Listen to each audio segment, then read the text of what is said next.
മുത്താളെ PC ജോർജിൻ്റെ പിന്നെ ക്ഷമിക്കാൻ വേണ്ടിയിട്ടൊരു ടെസ്റ്റ് ഇന്ന് ഫേസ്ബുക്കിൽ നമ്മൾ പോസ്റ്റ് ചെയ്തിരിക്കുന്നു. ജനം TV നടന്ന ചാനൽ ചർച്ചയിൽ മുസ്ലിം ലീഗിൻ്റെ പ്രതിനിധി എന്നെ പ്രകോപിച്ചപ്പോൾ ഞാൻ പറഞ്ഞ മറുപടിയിൽ ഇന്ത്യയിലെ മുഴുവൻ ഇസ്ലാമിക വിശ്വാസികളും തീവ്രവാദികളാണെന്ന അർത്ഥം കടന്നു വന്നതായി ശ്രദ്ധയിൽപ്പെട്ടൂന്ന്. ഇവിടെ മൂപ്പരേ ഇന്ത്യ മഹാരാജ്യത്തെ മുഴുവൻ മുസ്ലിം മതവിശ്വാസികളും തീവ്രവാദികളാണെന്ന ധ്വനി വന്ന മറുപടി ഞാൻ നിരവാധികം പിൻവലിക്കുന്നു. അതോടൊപ്പം അതുമൂലം വേദനിക്കപ്പെട്ട മുസ്ലിം സഹോദരങ്ങൾ ക്ഷമ ചോദിക്കുന്നു എന്ന്. അയാൾ ആദ്യമായിട്ടൊന്നുമല്ല ഈ ഒരു പരാമർശം നടത്തേണ്ടത്.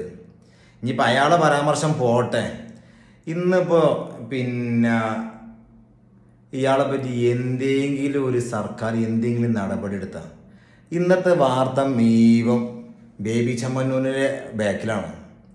മൂപ്പര് ചെയ്ത് തെറ്റാണ്, മൂപ്പര് നമ്മൾ എന്തായാലും അനുകൂലിക്കണില്ല. മൂപ്പര് ചെയ്തതിൻ്റെ ശിക്ഷ മൂപ്പര് അനുഭവിക്കുക വേണം. അത് ഏത് രീതിയിലാട്ടെ മൂപ്പര് അത് അനുഭവിക്കണം. ആരാണെങ്കിലും അത് തെറ്റ് ചെയ്തിട്ടുണ്ടെങ്കിൽ അനുഭവിക്കണം.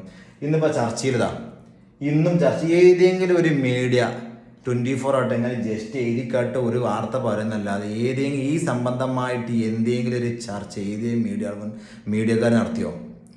ഏത് മീഡിയ ആകട്ടെ ഇത്ര സമയമായി എന്തെങ്കിലും ഒരു സംഗതി അതിൽ സ്വമേധയെ കേസെടുക്കാൻ പറ്റിയ കേസാണത്. സ്വമേധയെ പിന്നെ PC ജോർജിനെതിരെ കേസ് രജിസ്റ്റർ ചെയ്യാൻ പറ്റിയ ഒരു പരാമർശം മുമ്പ് നടത്തിയിട്ടുണ്ട്. ഇത്ര സമയമായിട്ട് സർക്കാരോ പിന്നെ അതേമാതിരി ആഭ്യന്തര വകുപ്പിനോ ഇതുവരെ ആയിട്ട് അതിൻ്റെ ഒരു വിരലനക്കാൻ ഇതുവരെ പറ്റിയിട്ടില്ല. നമ്മളൊക്കെ സർക്കാർ പിന്നെ സർക്കാരിനോടൊരു വിശ്വാസം, ആ ആഭ്യന്തരത്തിനോടൊരു വിശ്വാസമുണ്ട്. ഏത് ഭരണഘടന ഏത് ആൾക്കാർ ഭരിച്ചാലും നമുക്ക് ആ ഒരു സർക്കാരിനോടൊരു പ്രതീക്ഷ ഉണ്ടാവുമല്ലോ. ഇതിങ്ങനെ പ്രതീക്ഷ നഷ്ടപ്പെട്ടുകൊണ്ടിരിക്കുന്ന ഒരു അവസ്ഥയാണ് ഇപ്പോൾ നമ്മളെ കേരളത്തിൽ നടന്നുകൊണ്ടിരിക്കുന്നത്. ഓരോ കേസ് എടുത്ത് വെച്ചാലും അവസ്ഥ തന്നെയാണ്. ഇപ്പം മൂപ്പര പരാമർശിച്ച് ഏതെങ്കിലും ഒരു ഭരണമാണെങ്കിൽ ഒരു എന്തെങ്കിലും ഒരു വിഷയം അതിനെപ്പറ്റി ഒന്ന് സർക്കാർ മുണ്ടിക്കണമെങ്കിൽ ഇത്ര ഒരു വിഷമമില്ലായിരുന്നു. നമുക്കൊരു എന്താ പറയുക പിന്നെ ഇവിടെ ജനാധിപത്യം പറ്റും മതേതരത്തെ പറ്റി ജനാധിപത്യം എന്നൊക്കെ പറഞ്ഞുകൊണ്ട് ഇങ്ങനെ പിന്നെ സർക്കാരിൻ്റെ ഘോലമായ പ്രസംഗങ്ങളൊക്കെ വെക്കുമ്പോൾ നമുക്ക് രോമം ഇങ്ങനെ നീച്ച് നിൽക്കും. പക്ഷേ ഒരു സംഭവം ഇതുവരെ നടന്നിട്ടില്ല.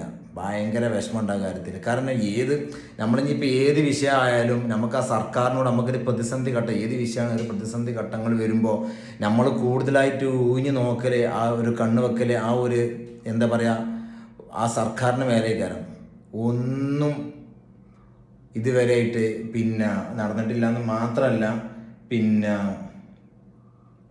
ഇപ്പോൾ നമ്മളെ പിന്നെന്താ പറയുക KT ജലീൽ സാഹിബ് എന്നൊരു പോസ്റ്റ് ഇട്ടു പിന്നെ തങ്ങളെ പറ്റി. അയാൾ അവിടെ നിന്നിക്കാണ്ട് എന്തെങ്കിലും ഇയാളെ പറ്റിയൊരു വിഷയം പറഞ്ഞിക്കണേ നമുക്കൊരു വിഷമമില്ലായിരുന്നു. ഇതൊക്കെയാണ് ഈ സർക്കാരിലെ സംബന്ധമായ വിഷയങ്ങൾ. ഭയങ്കര വിഷമമുണ്ട് കാണുമ്പോൾ. കാരണം എന്താ വെച്ചാൽ ഒന്നും ഉണ്ടായിട്ട് ഈ പൊതുജനങ്ങൾ സാധാരണക്കാരായ ജനങ്ങളടിക്ക് ഇങ്ങനത്തെ ഒരു വിഷങ്ങൾ കുത്തിയിറക്കുമ്പോൾ അതിന് നടപടി സ്വീകരിക്കേണ്ട സർക്കാരിന് ആവശ്യമാണ്.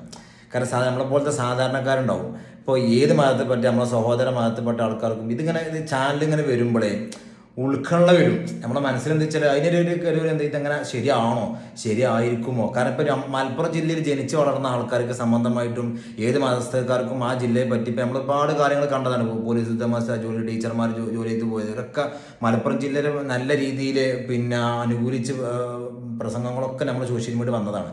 പക്ഷെ മറ്റുള്ള ജില്ലക്കാർ ഇവിടെ തീരെ പരിചയ സാധാരണക്കാരായ മനുഷ്യന്മാരുണ്ടാവും. അവരൊക്കെ മലപ്പുറം ജില്ലക്കാർ ഇയാളെ പ്രസംഗം വെക്കുമ്പോൾ ഇത് ശരിയാണോ എന്ന് ചിന്തിക്കണ അവസ്ഥയ്ക്കൊക്കെ ഇത് വരികയാണ്. നമ്മൾ ഗൗരവമായിട്ട് എടുക്കണം. ഇയാളൊക്കെ എന്താ വെച്ചാൽ മുളയിലേ നുള്ളണം. ഇയാൾ എന്നോ നുള്ളേണ്ടതാണ്. ഇതുവരെയായിട്ട് അതിനെപ്പറ്റി ഒരു വിഷയങ്ങളും ഒന്നും ഇതുവരെ നടന്നിട്ടില്ല. സർക്കാരും മീഡിയവും പിന്നെ ആര് പിന്നാലെ ബേബി ചെമ്മന്നൂരിൻ്റെ പിന്നാലാണ്. അയാൾ നടന്നത്, അയാളെ വക്കീൽ വന്നത്, അയാളെ കേസ് നടന്നോട്ടെ, കാണിച്ചോട്ടെ, അതിന് നമുക്ക് എതിർപ്പോ കാര്യങ്ങളോ ഒന്നുമില്ല. പക്ഷേ ഈ ഒരു പരാമർശം കൂടി ഇതിൽ ഉൾക്കൊണ്ടിച്ച് ഇതിനെതിരെ ഒരു നടപടി സ്വീകരിക്കേണ്ട സർക്കാരിന് ആവശ്യമല്ലേ?